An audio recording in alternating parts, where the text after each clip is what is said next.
Hey guys! It's my first time doing a gadget review vlog. Hindi ito sponsored video, pero gagawin ko siya kasi first time ever kong bumili ng ebook reader at gusto ko siyang i-document. So, pinagpilian ko yung Kobo Libra Color and Kindle Scribe at ang nanalo at nabili ko ay ito, Kobo Libra Color.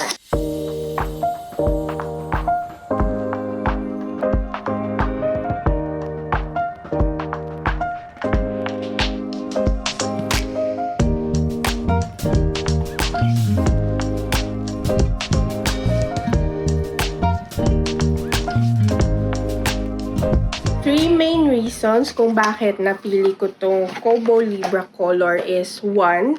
It's an ebook reader from a trusted brand, Rakuten Kobo. 2. Meron siyang notebook functionality or pwede siyang i-pair sa stylus. Pwede kang mag-doodle, mag-annotate, mag-highlight ng ebooks mo. At the same time, may notebook na pwede kang mag-jot down ng notes, magsulat ng journal, and stuff. And number 3, yung accessibility or compatibility, ano bang tawag doon? Integration ng Dropbox and Google Drive dun sa mismong gadget.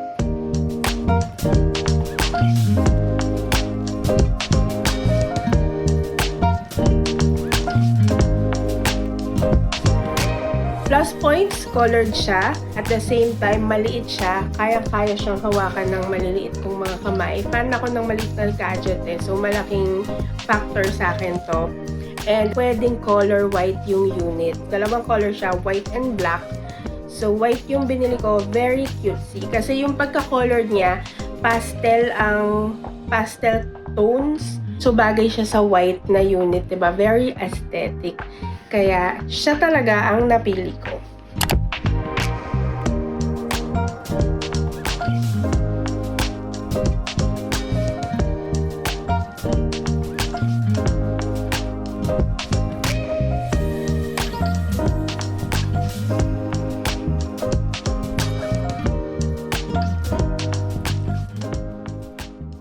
As an ebook reader, okay siya.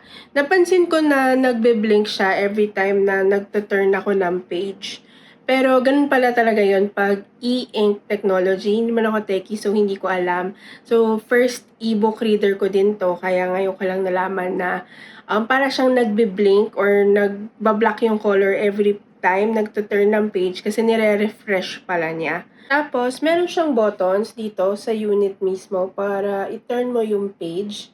Ayan, back and forth. Pwede mo rin naman sa ano mismo, sa screen mismo. Tapos yung orientation, pwede mong i-change kung paano mo gusto.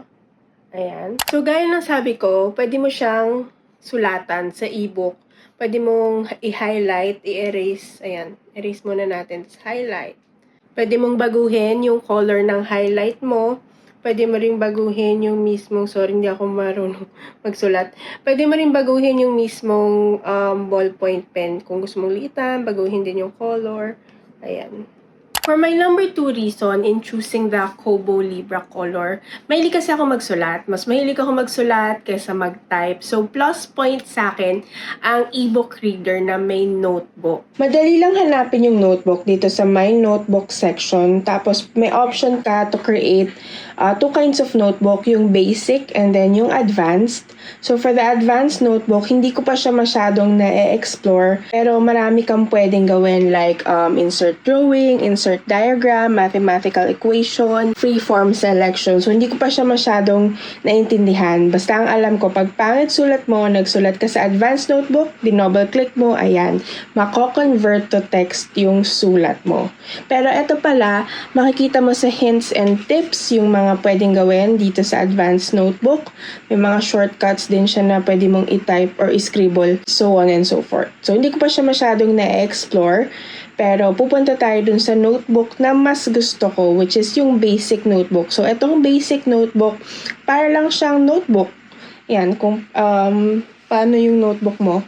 So, may iba-ibang pens ka na option. Ballpoint pen, fountain pen, calligraphy, brush, and yung highlighter.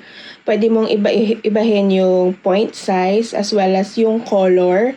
Ayan. So, merong ding option na yung sinulat mo, pwede mong i-resize i-move around kung yung page, ganyan.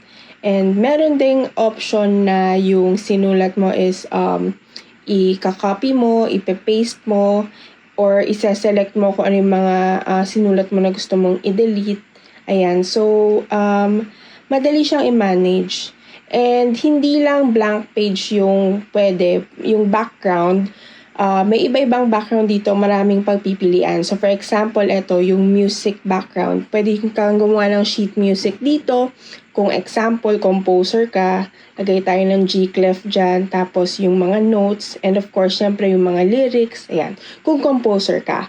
So, isa lang itong sheet music background sa maraming background na pwede mong gawin dito sa basic notebook. And lastly, yung Dropbox and Google Drive accessibility using the unit. So, pwede mong ma-access yung Google Drive mo using the unit. Tapos makikita mo doon lahat ng mga PDF mo doon sa folder ng Kobo sa Google Drive mo. So, ito, sample. Nag-edit ako ng file sa Canva, tapos nilagay ko sa Kobo ko. So, ang dali-dali niyang ma-access. Hindi kasi ako techie na tao. Natatakot ako na baka, since first ebook reader ko to, baka lamunin ako ng technology at hindi ko malipat yung mga ebooks, PDFs, JPEGs and other files ko papunta dito sa Kobo. So, ang kinuha ko or pinili ko talaga na ebook reader is yung ganito. Yung madaling ma-access yung mga files from Google Drive na agad. Ang maganda pa dito, pwede kang gumawa ng mga templates, mga images sa Canva, tapos isi-save mo lang sa Google Drive, i-access mo sa Kobo, and then yun na yung gagamitin mong notebook. So, there you have it. Quick review, run-through, unboxing ng ating Kobo Libra Color. And hopefully, kung may kailangan kayong information about the Kobo, nakuha nyo sa vlog na to. Ngayon, saan to mabibili? So, dahil nasa Philippines tayo, walang physical store daw na nagbebenta ng Kobo Libra Color. So, meron siya online sa Shopee or Lazada or Facebook, yung Techie Thrift PH or yung Cutie Curie. Sorry, hindi ko alam i-pronounce. Cutie Curry. Yun. I might do some more vlogs kapag, siguro after a few weeks or a few months, pag gamit na gamit ko na talaga siya, pag naintindihan ko na ng lubusan. And sa ngayon, eto na yun.